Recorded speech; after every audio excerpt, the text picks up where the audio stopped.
नमस्कार, SCG news पर मैं नरेंद्र पांडे। छत्तीसगढ़ के बहुचर्चित 2161 करोड़ के शराब घोटाले की जांच प्रवर्तन निदेशालय यानी कि ईडी के माध्यम से अब पूर्व मुख्यमंत्री भूपेश बघेल तक पहुंच चुकी है।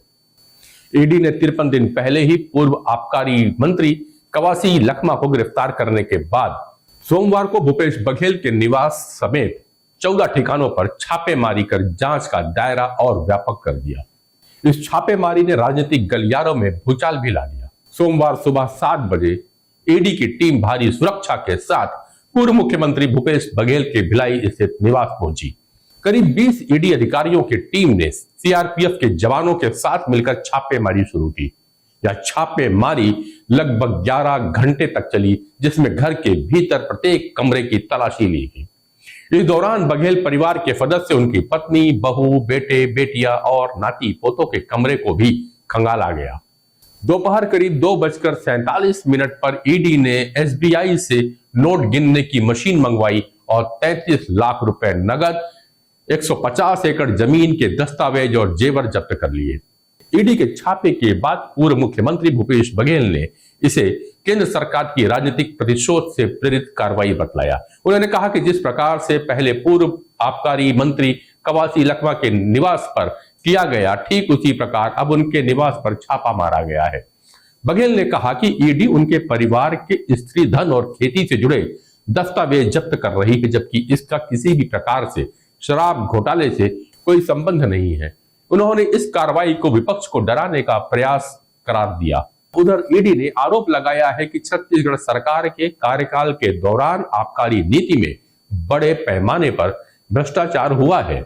यह आरोप है कि शराब कारोबारियों से करोड़ों रुपए की उगाही की गई है, जिसे सरकार से जुड़े नेताओं, अफसरों और करीबी लोगों तक पहुंचाया गया है।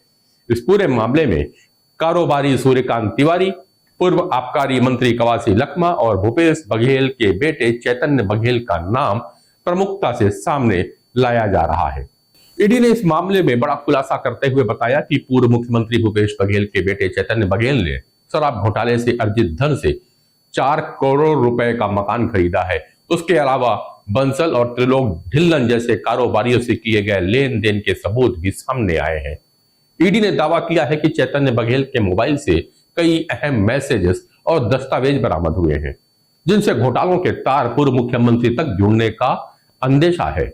जैसे ही ईडी की कार्रवाई की खबर फैली, कांग्रेस और भाजपा के बीच बयानबाजी भी तेज हो गई। कांग्रेस ने इस कार्रवाई को केंद्र सरकार की राजनीतिक प्रतिशोध बतलाया और इसे लोकतंत्र का दमन कहा। कांग्रेस प्रभारी सचिन पायलट ने कहा कि ईडी और सीबीआई जैसी एजेंसियों का इस्तेमाल विपक्ष को डराने के लिए किया जा रहा है। वहीं भाजपा ने इसे घोटालों का सच सामने लाने वाली कार्रवाई बतला दिया। मुख्यमंत्री विष्णुदेव साय ने कहा कि राज्य में कांग्रेस सरकार के दौरान बड़े पैमाने पर भ्रष्टाचार हुआ और अब उसका पर्दाफाश हो रहा है। ईडी का दावा है कि यह कार्रवाई सिर्फ शुरुआती चरण है और आगे कई बड़े खुलासे हो सकते हैं। सूत्रों की माने तो ईडी के पास करोड़ों रुपए के लेन देन से संबंधित ठोस सबूत मिले हैं, जिनमें भूपेश बघेल और उनके करीबी नेता, अधिकारी और कारोबारी शामिल है। आने वाले दिनों में ईडी चैतन्य बघेल, पूर्व मंत्री कवासी लखमा और कारोबारी सूर्यकांत तिवारी से पूछताछ करेगी। अब सबसे बड़ा सवाल यह है कि क्या ईडी यह कार्रवाई केवल राजनीतिक प्रतिशोध के लिए कर रही है या सच में छत्तीसगढ़ में 2161 करोड़ का शराब घोटाला हुआ है? क्या भूपेश बघेल इस घोटाले में सीधे जुड़े हुए हैं या उन्हें राजनीतिक साजिश की तरह फंसाया जा रहा है? जो भी हो, इस छापेमारी ने छत्तीसगढ़ की राजनीति में भूचाल तो ला ही दिया है। अब देखना होगा कि ईडी की जांच आगे क्या मोड़ लेती है और क्या पूर्व मुख्यमंत्री भूपेश बघेल वाकई दोषी साबित होते हैं या पहले की तरह बरी हो जाते हैं। आपको क्या लगता है? क्या ईडी की यह कार्रवाई सही है या राजनीतिक प्रतिशोध का हिस्सा है? हमें कमेंट करके जरूर बताइएगा। वीडियो पसंद आया हो तो लाइक और शेयर जरूर करेंगे। हाँ, सब्सक्राइब भी कर लीजिएगा। नमस्कार।